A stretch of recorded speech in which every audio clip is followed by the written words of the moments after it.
আমার প্রিয় ছাত্ররা, আজকে আমরা আবার একটা নতুন ক্লাসে এসে উপস্থিত হয়েছি। আজকে যে ক্লাসটা আমরা আলোচনা করব সেটা হচ্ছে আমাদের পর্বতের গুরুত্ব সংক্রান্ত বিষয়ে আজকে আমরা আলোচনা করব। এর আগে আমরা বিভিন্ন পর্বত সংক্রান্ত বিষয়ে আলোচনা করেছি এবং সেই পর্বতের উৎপত্তি, বিভিন্ন পর্বতগুলোর যে উৎপত্তি, তার বৈশিষ্ট্য, উদাহরণ প্রভৃতি বিষয়গুলো আমরা আলোচনা করে এসেছি। আগের ক্লাসটা যেমন আমরা আলোচনা করেছিলাম লাস্ট অবশিষ্ট পর্বত বা ক্ষয়জাত পর্বত সংক্রান্ত ব্যাপারে। আর আজকে পর্বত যে বিভাগটা, সেই বিভাগের অন্তিম একটি অংশ আমাদের পর্বতের গুরুত্ব, এই বিষয়টা নিয়ে আজকে আলোচনা করব। জেনারেলি তোমরা দেখো আমি বসে বসে ক্লাস নিই, এই বিষয়টা নিয়ে অভ্যস্ত। আজকে ভাবলাম যে একটুখানি দাঁড়িয়েই তোমাদের ক্লাস নেওয়া যাক। আজকে পর্বতের গুরুত্ব আলোচনা বিষয়ে শুরু করার আগে তোমাদেরকে কয়েকটা কথা একটু বলে দিতে চাই। প্রথমত যে কথাটা আমি অবশ্যই বলবো, যেটা আগেও একবার বা দুবার বলেছি আমি, যে আমাদের যে ক্লাসগুলো আমরা করছি সেই ক্লাসগুলো পরপর তোমরা একটু ফলো করবে। কখনোই ওভারজাম্প করে বা দেখা গেল হঠাৎ করে মনে হলো একটা ক্লাস দেখি, সেই ক্লাসটা দেখলাম, এইভাবে না দেখে একটু সিরিয়ালি দেখবে, তাতে তোমাদের ক্লাস বুঝতে অনেক সুবিধা হবে। অনেক ছাত্রছাত্রী দেখছি কমেন্ট করছে, স্যার ভালো হয়েছে, বুঝতে পেরেছি, যেটা দেখে আমার নিজে খুব ভালো লাগছে এবং তোমাদের ক্লাস করার জন্য আরও বেশি আগ্রহ পাচ্ছি আমি। এবং এই লকডাউন পিরিয়ডে তোমাদেরকে সাহায্য করার জন্য আরও একটা নতুন উদ্দীপনা নিয়ে ক্লাস নিয়ে আসার চেষ্টা করছি। আর আজকের যে বিষয়টা আমরা আলোচনা করব, সেই বিষয়টা হচ্ছে পর্বতের গুরুত্ব। জেনারেলি আমরা ক্লাস 7-এ কিছুটা পড়েছিলাম এবং আমরা এই পর্বতের গুরুত্ব স্বাভাবিকভাবে লোককে যদি জিজ্ঞাসা করা হয় বা তোমরাও এটা আবার আলোচনার কি আছে, এটা খুব একটা সিম্পল একটা বিষয়। আমরা অনেক জিনিস জানি এর সম্বন্ধে, যে নদ নদীর উৎপত্তি হয় বা বনজ সম্পদ পাই আমরা, বা সীমানা হিসেবে অবস্থান করে পর্বত, এই সমস্ত জেনারেল কনসেপ্ট আমাদের একটা আছেই। তাই এটা এমন খুব একটা ইম্পর্টেন্ট নয়, এটা আমরা সবাই লিখতে পারবো। হ্যাঁ, অবশ্যই তোমরা সবাই লিখতে পারবে, এটা ঠিক, কিন্তু সেই লেখার গুণগত মানটা কতটা ভালো হবে সেটা ডিপেন্ড করবে তুমি এই বিষয়টাকে কতটা উদাহরণ ভিত্তিক এবং কতটা গুরুত্ব সহকারে পড়েছো তার উপর। অনেকে কি করে, আমরা যে লিখতে পারবো ইটস ওকে, এটা পড়ার কোনো দরকার নেই, একটা ক্যাজুয়াল ভাব দেখায়। কিন্তু আমি বলবো না, ক্যাজুয়াল ভাব দেখানোর এখানে জায়গা নয়। তোমাদের এই বিষয়টাকে পড়তে হবে এবং পড়ে অ্যান্সারটাকে উদাহরণ ভিত্তিক লিখতে হবে, যাতে তোমাদের অ্যান্সারটা অন্য খাতাগুলোর তুলনায় অনেক ভালো হয় এবং তোমরা মার্কসটা অনেক ভালো ক্যারি করতে পারো। দেখো, যখনই আমরা কোনো কিছুর গুরুত্ব বা প্রভাব পড়ছি, তখন আমাদের প্রথমে প্রশ্ন আসে যে কোনো জিনিসের ক্ষেত্রে, যে প্রভাব বলতে একটা প্রশ্ন দেওয়া হলো প্রভাব আলোচনা করো, তাহলে যদি সেটা ঋণাত্মক প্রভাব হয় তাহলে আমরা সেই ঋণাত্মক দিকগুলি লিখে দিই, আবার যদি ধনাত্মক প্রভাব থাকে তাহলে আমরা ধনাত্মক প্রভাবগুলি লিখে দিই। যেমন ফর এক্সাম্পল আমি ধরো বললাম যে পর্বতের প্রভাব আলোচনা করো, তোমরা দেখবে ম্যাক্সিমাম খাতায় পর্বতের যে পজিটিভ দিকগুলো কিন্তু আলোচনা করে দেওয়া হয়ে থাকে বা লিখে দেওয়া হয়ে থাকে, কিন্তু তার যে কিছু ঋণাত্মক প্রভাব পরিলক্ষিত হয় সেটা কিন্তু আলোচনা করা হয় না। যেমন ফর এক্সাম্পল আমি একটুখানি বলি, ওই জন্যই বললাম যে ক্লাসটা খুব গুরুত্বপূর্ণ। বর্তমান পরিস্থিতিতে আমরা জানি খুব একটা প্রতিকূল পরিস্থিতি। এই পরিস্থিতিতে কি হচ্ছে, আমরা লকডাউন পিরিয়ডে চলছি। কেন? করোনা ভাইরাসের জন্য গোটা পৃথিবীতে একটা ত্রাস সৃষ্টি হয়েছে এবং প্রচুর মানুষ মারা যাচ্ছে, মানুষ আজ গৃহবন্দী, খাদ্য সংকট দেখা দিচ্ছে, দেশের অর্থনীতি ভেঙে পড়ছে। মানে এই ভাইরাসের প্রভাব যদি আমরা বলি, তাহলে নর্মালি পরবর্তী কখনো দেখা যাবে যে আজ নয় 5 বছর পর, যে 2020 সালে এই যে করোনা ভাইরাসের যে প্রকোপ বৃদ্ধি পেয়েছিল, তার ফলে কি কি প্রভাব দেখতে পাওয়া গিয়েছিল, এই ধরনের কোনো একটা আলোচনা বা প্রতিবেদন তোমাদের কখনো লিখতে হতে পারে।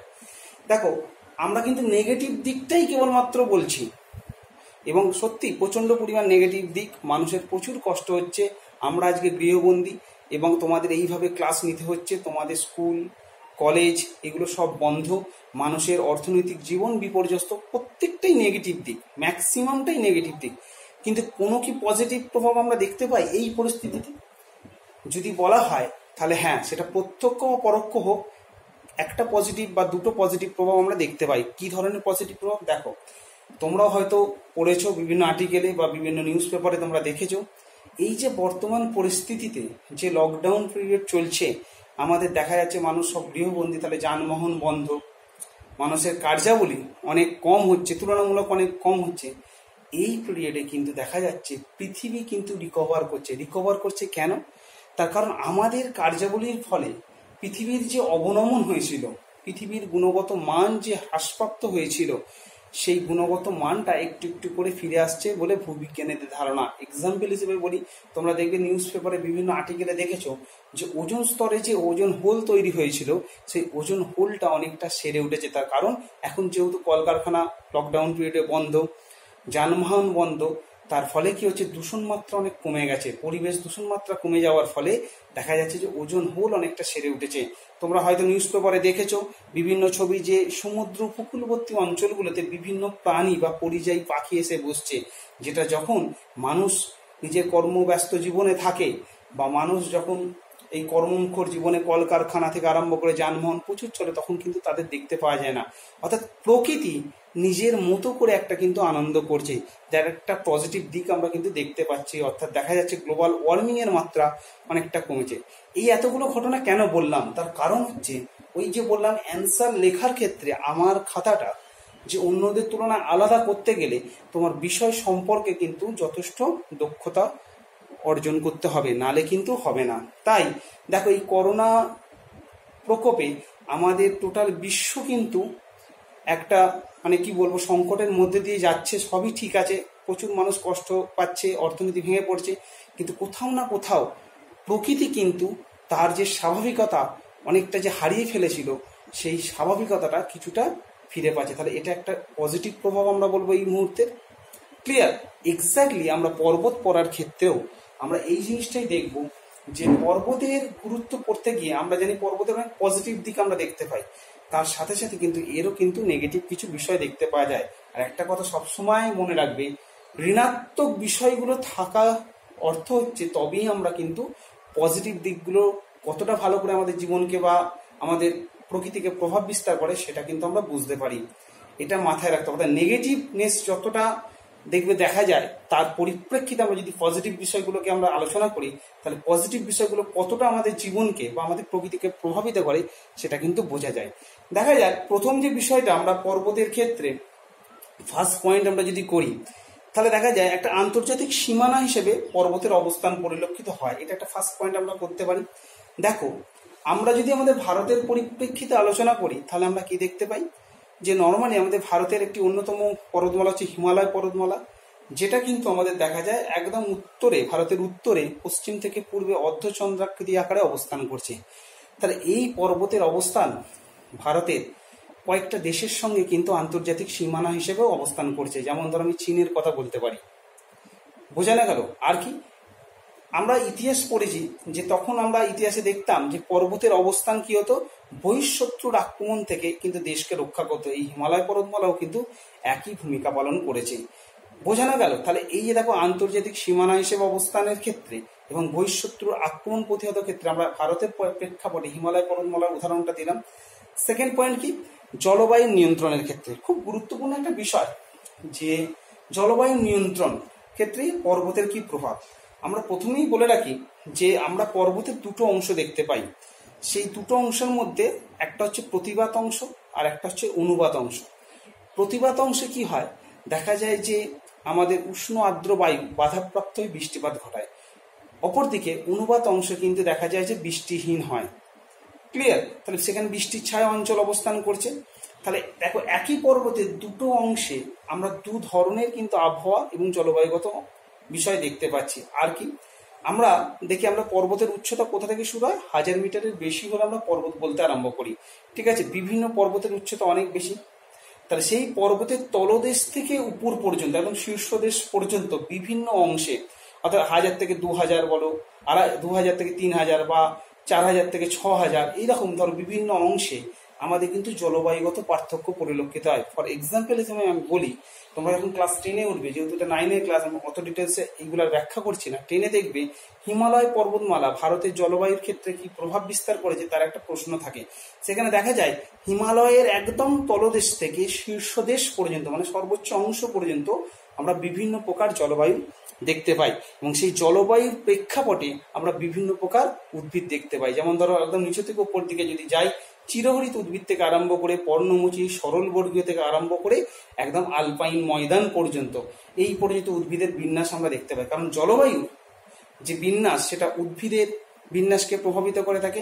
এই প্রেক্ষাপটে বলে রাখি, আমরা জানি যে আমাদের ভারতের ক্ষেত্রে যদি ধরো আরেকটা ছোট্ট এক্সাম্পল দিই, আরাবল্লী পর্বতের অবস্থান। আরাবল্লী পর্বতের অবস্থান কিরকম হয়, যে আরাবল্লী পর্বত আমাদের দক্ষিণ পশ্চিম মৌসুমী বায়ু গতিপথে সমান্তরাল অবস্থান করে, অর্থাৎ এখানে বায়ু বাধাপ্রাপ্ত হয় না। তার ফলস্বরূপ কি হচ্ছে, এই পর্বতের পশ্চিমাংশে দেখা যায় যে মরুপ্রায় অঞ্চল বা মরুভূমির সৃষ্টি হয়, যেমন থর মরুভূমির অবস্থান। তাহলে দেখো আমাদের যে ভারত, আমরা জানি যে ক্রান্তীয় মৌসুমী জলবায়ুর দেশ, সেখানেও কিন্তু মাইক্রো মানে অণু জলবায়ু হিসেবে এই যে থর মরুভূমির সৃষ্টি, সেক্ষেত্রেও একটা পর্বতের ভূমিকা পরিলক্ষিত হয়। আশা রাখছি বুঝতে পারছো। তারপরের পয়েন্ট আমরা কি দেখব, বনজ সম্পদ বা উদ্ভিদের বিন্যাস। জাস্ট এই পয়েন্টটার আগেই আমি ব্যাখ্যা করলাম যে জলবায়ুর যেহেতু তারতম্যতা পরিলক্ষিত হয়, পর্বত গাত্রে আমরা কি দেখি, উদ্ভিদের অনেক বিন্যাস পরিলক্ষিত হয় থাকে। ফলস্বরূপ আমরা কি দেখতে পাই, যে জলবায়ুর পার্থক্য অনুযায়ী পর্বত ঢালের নিম্নাংশ থেকে উচ্চাংশ পর্যন্ত আমাদের কিন্তু উদ্ভিদের বৈচিত্র্যময় বিন্যাস পরিলক্ষিত হয়, যা আমাদের কি করে, বনজ সম্পদ আহরণ করতে সাহায্য করে। তাহলে নেক্সট পয়েন্ট আমরা কি বলবো, যে বনজ সম্পদ সংগ্রহ, অর্থাৎ আমরা পর্বত থেকে বা পর্বতের ঢালের অংশ থেকে যে বনভূমি অবস্থান করছে, সেখান থেকে প্রচুর পরিমাণে বনজ সম্পদ সংগ্রহ করতে পারি। যেমন ধরো আমরা বললাম প্রত্যক্ষভাবে তো মোম, মধু, কাঠ, ঠিক আছে, এই সমস্ত জিনিসগুলো আমরা সংগ্রহ করতে পারি, যেটা আমাদের দৈনন্দিন জীবনে অনেক কাজে লাগে। তার পরের পয়েন্ট আমরা কি দেখব, নদীর উৎপত্তি। নদীর উৎপত্তি দেখো, আমরা জানি ভারতের প্রধান 3টে নিত্যবহ নদী আমরা যদি দেখি, একটা গঙ্গা, ব্রহ্মপুত্র, সিন্ধু, 3টিই কিন্তু দেখা যায় যে আমাদের উৎপত্তির ক্ষেত্রে বরফ শৃঙ্গযুক্ত পর্বতের অবস্থান পরিলক্ষিত হয়। যেমন ধরো শুধু গঙ্গার উদাহরণটা যদি আমরা দেখি, গঙ্গোত্রী হিমবাহ থেকে উৎপত্তি লাভ করেছে, এটা ক্লিয়ার। অর্থাৎ এই যে বরফাবৃত শিখর দেশ থেকে এই সমস্ত জলধারাগুলো নেমে আসার জন্য এগুলো হয় নিত্যবহ নদী। ফলে এই নদীগুলো যে অঞ্চলের উপর দিয়ে প্রবাহিত হয়েছে, সেই অঞ্চলের সারা বছর ধরে জলসেচ করা যায়। সেই অঞ্চলের যে কৃষিকাজ সেই নদী দ্বারা প্রভাবিত হচ্ছে, সেখানকার শিল্পাঞ্চলগুলো সেই নদীর জল দ্বারা প্রভাবিত হচ্ছে।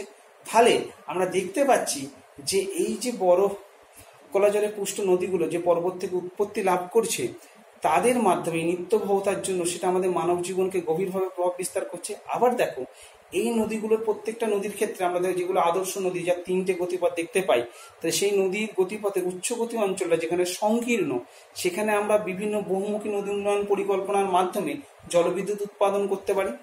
ঠিক আছে, যেমন ধরো ভাকরা নাঙ্গাল একটা নদী পরিকল্পনার কথা আমরা এক্সাম্পল হিসেবে দেখতে পাই।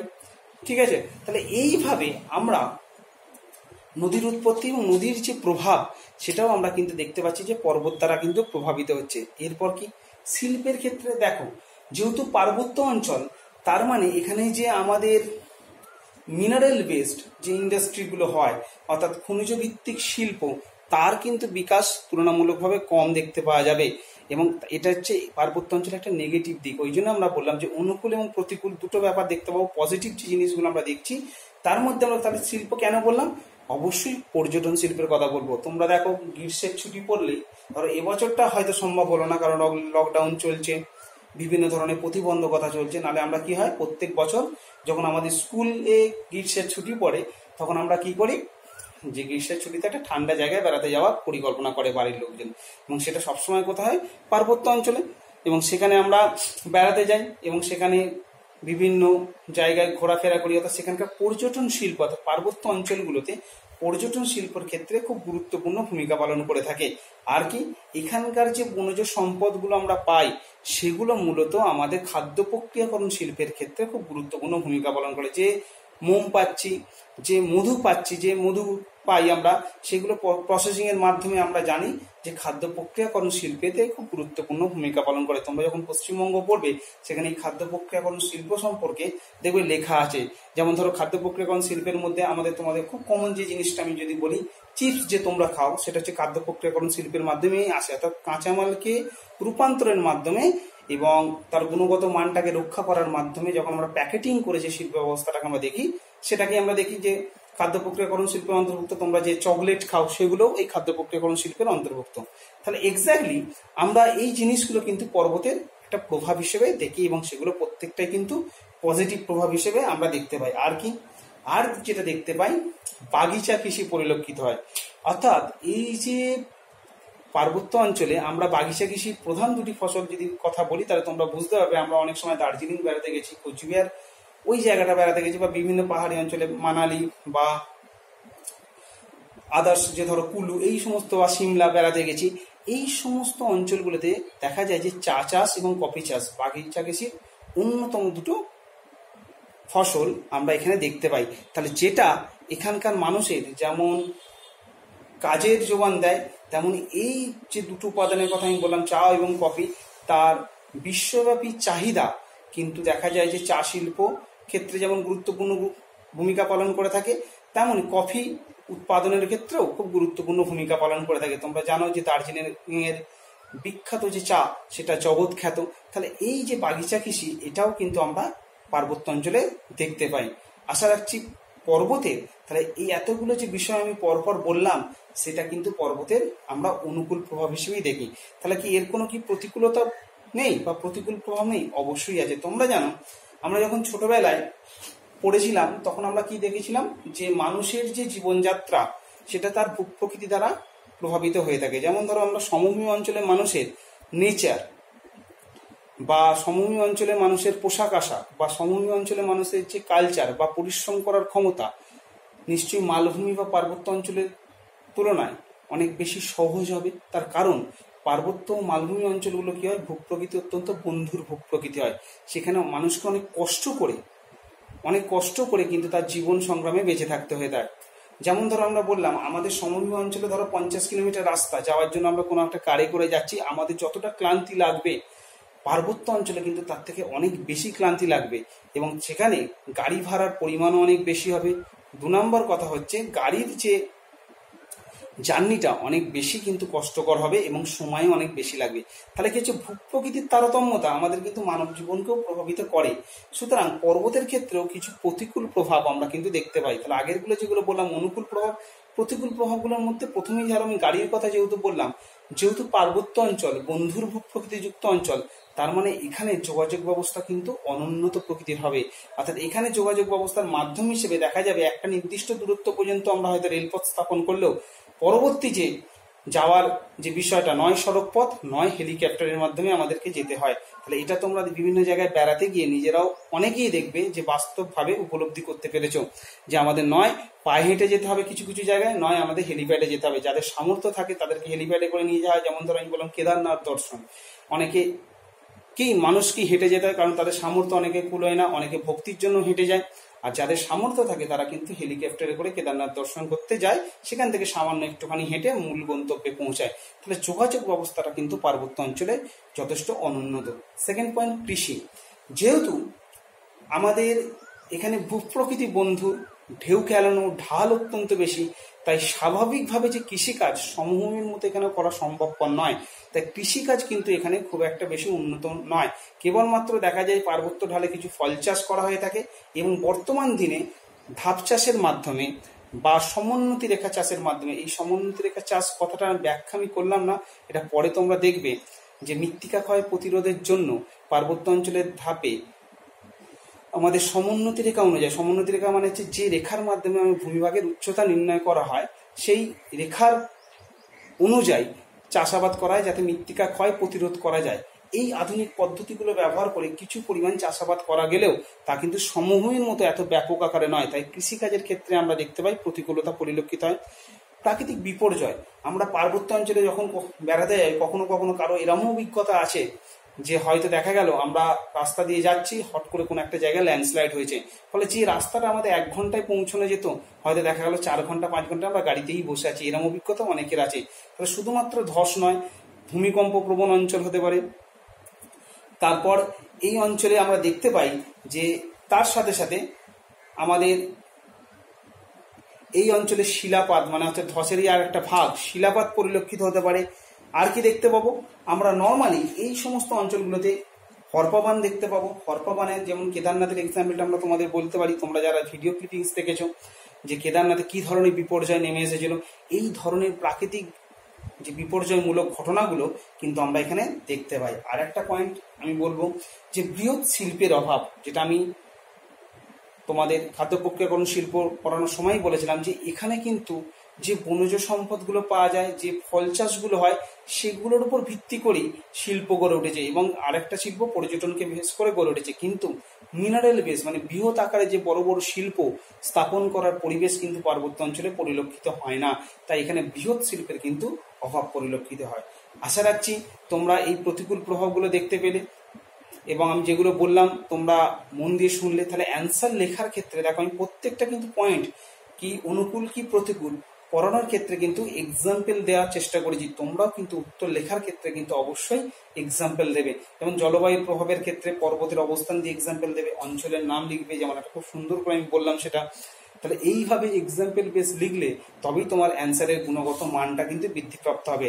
আর তোমরা যদি ভাবো হ্যাঁ ঠিক আছে পর্বতের গুরুত্ব আমরা লিখতে পারবো নিজেদের মতো করে, সাধারণ লেখা লিখলে হয়তো লিখতে পারবে, কিন্তু লিখতে গেলে আমি আবার বললাম কোনো জিনিসকে ভালো করে লিখতে গেলে সেই বিষয়টার প্রতি তার দক্ষতা অর্জন করা প্রয়োজন। আর তাই জন্য তোমাদের বললাম যে প্রথমেই বললাম যে ক্লাসটা কিন্তু মন দিয়ে শোনার দরকার আছে। আশা রাখছি তোমরা বুঝতে পেরেছো এবং তোমরা খুব সুন্দর উত্তর পর্বতের গুরুত্ব প্রশ্নে তৈরি করতে পারবে। আজকের ক্লাসে এইটুকুই আলোচনা রইল। পরের যে ক্লাসটা আমরা যেটা করব সেটা হচ্ছে প্রশ্ন উত্তর দেওয়ার ক্লাস। অর্থাৎ কিছু প্রশ্ন আমি দেবো যার ম্যাক্সিমাম উত্তর আমি হয়তো ক্লাসে নেওয়ার সময় সিরিয়ালি বলে দিয়েছি। কিছু কিছু প্রশ্ন আমাকে কমেন্টে অনেকে করেছে যে উত্তরগুলো হয়তো সেই সময় দেওয়া সম্ভব হয়নি, হয়তো প্রশ্ন দেওয়ার সময় আমি সেই উত্তরগুলো বলে দেবো। যদিও ম্যাক্সিমাম উত্তর আমি কমেন্টে দেওয়ার চেষ্টা করি, কিছু কিছু বাদ থেকে যায়, সেটা সম্ভব হয়ে ওঠে না। তাও আমরা যখন প্রশ্ন দেবো কিছু প্রশ্ন আলোচনাও করে দেবো উত্তর কিভাবে লিখতে হয়। যদিও আগের ক্লাসে সেই টেকনিক নিয়ে আমি তোমাদের বলেছিলাম, যারা ফলো করেছো তারা আশা রাখছি উপকৃত হবে এবং হচ্ছ। এবং ভবিষ্যতেও তোমরা যারা ক্লাস রেগুলার বেসিসে ফলো করছো যতটা সম্ভব তোমাদের দ্বারা হচ্ছে সেই অনুযায়ী যদি ফলো করো আমি আশা রাখছি তোমরা অনেক বেশি উপকৃত হবে। সবাই ভালো থেকো, সুস্থ থাকো এবং বাড়িতে থাকো।